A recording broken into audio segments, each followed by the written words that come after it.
بسم الله الرحمن الرحيم. Bismillah. I'd like to thank each and every one of you for listening, taking 12 minutes of your day to listen to this. Today's topic, there's no gangsters in paradise, yeah? Nowadays, the Imams are totally clueless about what society is coming up with, what problems we have in society. But today inshallah, I'm going to change that around. I'm going to give you a brief insight into what the Imams need to deal with and what some of the Imams are dealing with. Nowadays, you get Muslim youth drinking themselves legless, drinking themselves that they can't walk, drinking all kinds, whiskey, every kind of drink that you can think of, beer, ale, Bacardis, every kind of alcohol that you can think of, they're drinking it. And so what? They're drinking it, but they're not doing it in private no more. They're doing it out there in the open, in front of their mums, in front of their dads, out there in the open. 20, 30 years ago, when Muslims were drinking, they were doing it under covers, inside their homes, inside their car. They were doing it far away so that not another Muslim can see. Nowadays, you got Muslims doing it in front of other Muslims, astaghfirullah, in front of their parents, mom, dad.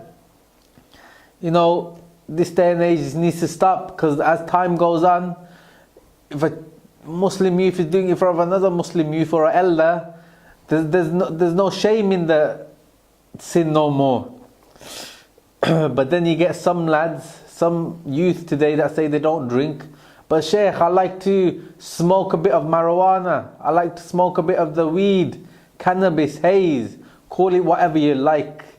Call it whatever you like, whatever name you want to give it, happy stuff, happy flower, flower power, call it whatever you like. Whatever intoxicates you with a little bit, intoxicates you the same, is haram.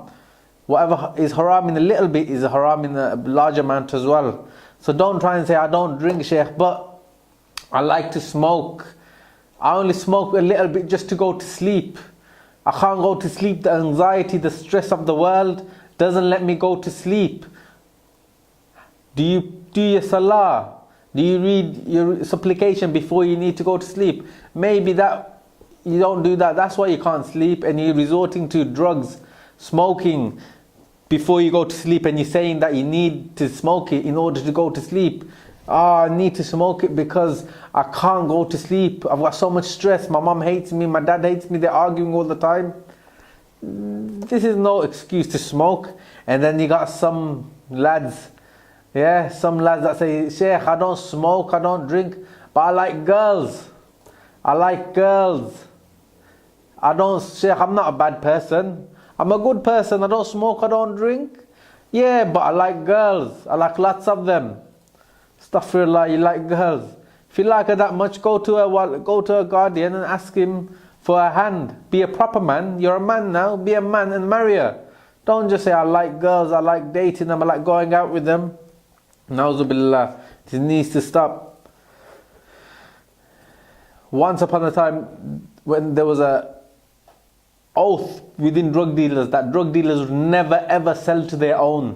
You know, if you look at the gangsters, the old school gangsters, the real gangsters, if you look at them, they never ever dealt in drugs. They stayed away. Look at the Italian mafia in America. They own half the real estate in America. If you look at them, they never ever touched drugs ever, let alone selling it to their own. Nowadays, you got Muslims in Birmingham selling to their own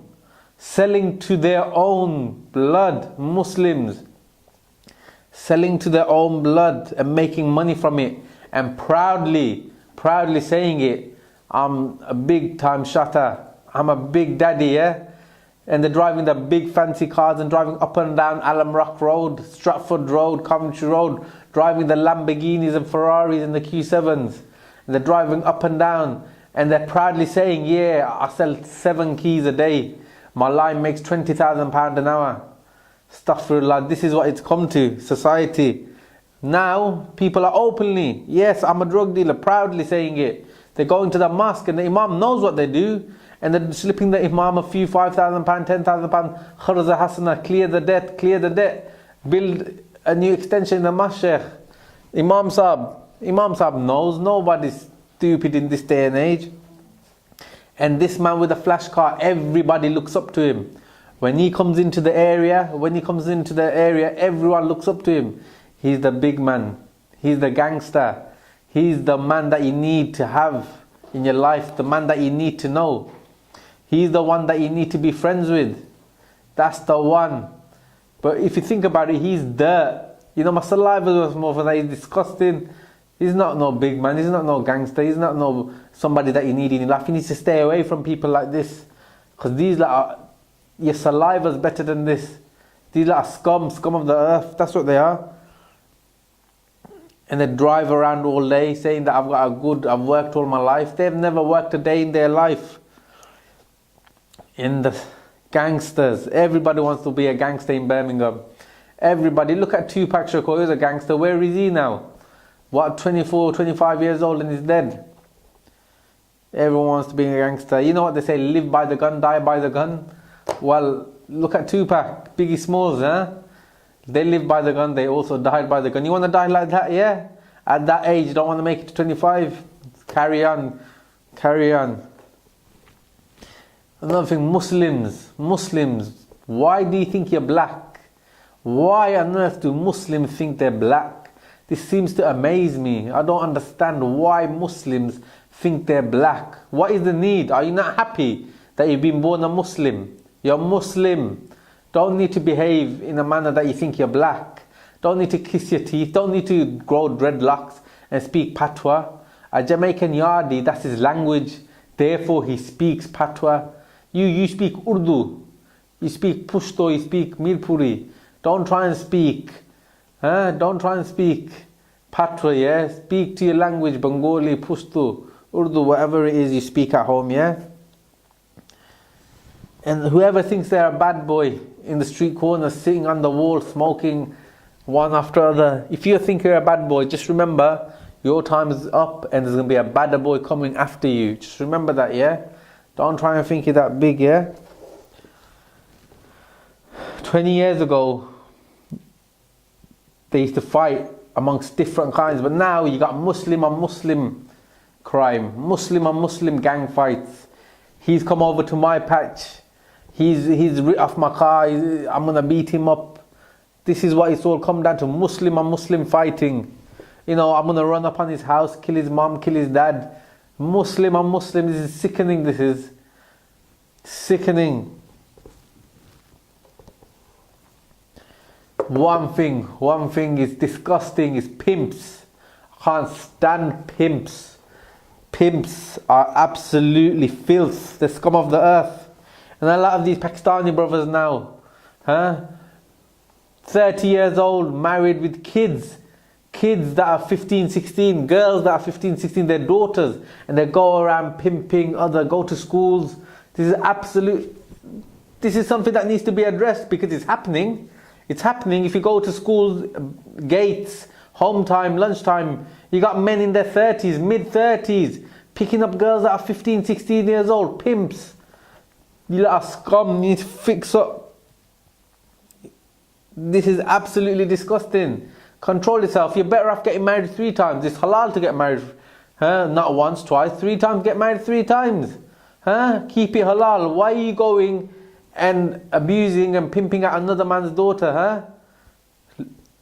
There needs to be shame in society. You need to lower yourself.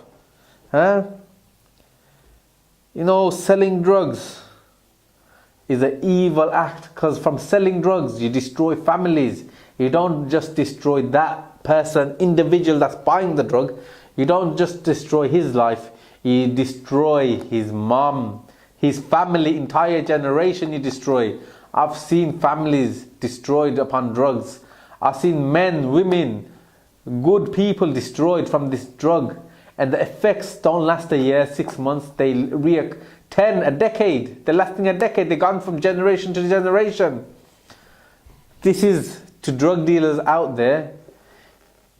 Nobody is perfect.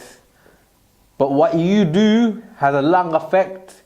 And probably that junkie that you're selling to might not curse you, might not give you deeds that are being written, bad deeds.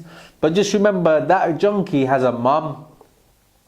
And that junkie might not praise 5 daily salah, but that mom might wake up in the middle of the night when Allah subhanahu wa ta'ala is in his lowest of the heavens, where every dua that is supplicated at tahajjud is granted.